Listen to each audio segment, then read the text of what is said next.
Hey all, today சுரக்காய் வச்சு ஒரு சூப்பரான ரெசிபி பார்க்கலாம் வாங்க. அதுக்கு இந்த மாதிரி கட் பண்ண சுரக்காயை தென் ஒரு பவுலுக்கு மாற்றிட்டு கூடவே கொஞ்சம் கட் பண்ண சில்லிஸ், தென் அதுக்கு தேவையான அளவு உப்பு, கொஞ்சம் வெந்தயம், தென் கொஞ்சம் பெருஞ்சீரகம், அது கூடவே கொஞ்சம் மஞ்சள் தூள் எல்லாத்தையும் ஆட் பண்ணிவிட்டு தென் இது வேகிற அளவுக்கு தேவையான தண்ணியை இது கூடவே சேர்த்து வேக விடணும். அது இந்த மாதிரி வெந்ததுக்கப்புறம் நல்லா திக்காக கரைச்ச கோகனட் மில்கை அதோடு சேர்க்கணும். சுரக்காய் உடம்புல இருக்கிற சூட்டை தணிக்கிறதால இதை கிழமையில் ஒரு தடவையாவது நீங்கள் கறியோடு எடுத்துக்கொண்டீங்கன்னா உடம்புக்கு நல்ல ஹெல்த்தியாக இருக்கும்.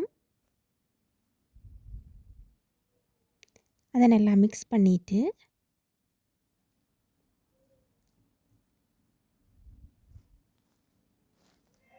அது ஒரு 2 to 3 மினிட்ஸ் வரைக்கும் வெயிட்டீஸில் விடணும். இன்னொரு குழிக்கடாயில் கொஞ்சமாக எண்ணெய் ஆட் பண்ணிவிட்டு அது கூடவே கொஞ்சம் கடுகு,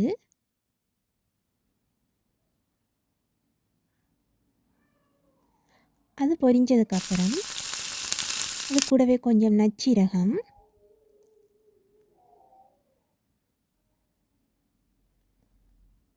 தென் 2-3 காஞ்ச மிளகாய்,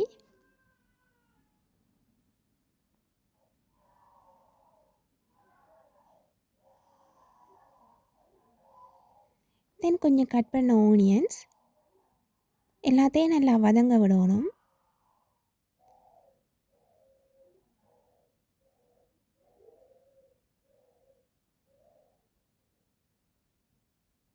தென் கொஞ்சம் கறிவேப்பிலை அதை இது கூடவே சேர்த்து நல்லா வதங்க விட்டுட்டு கொஞ்சம் பெருங்காயத்தூள் அதையும் கொஞ்சம் சேர்த்து நல்லா மிக்ஸ் பண்ணி வதங்க விட்டுட்டு நாங்கள் ரெடி பண்ணி வச்சுருக்கிற சுரக்காயோட இந்த தாளிப்பை கொட்டி மிக்ஸ் பண்ணணும். ரெடி, சூப்பரான டேஸ்டியான ஒரு சுரக்காய் கறி ரெடி. நெக்ஸ்ட் டைம் ஒரு சூப்பரான வீடியோட உங்களை சந்திக்கிறேன். பாய் பாய்.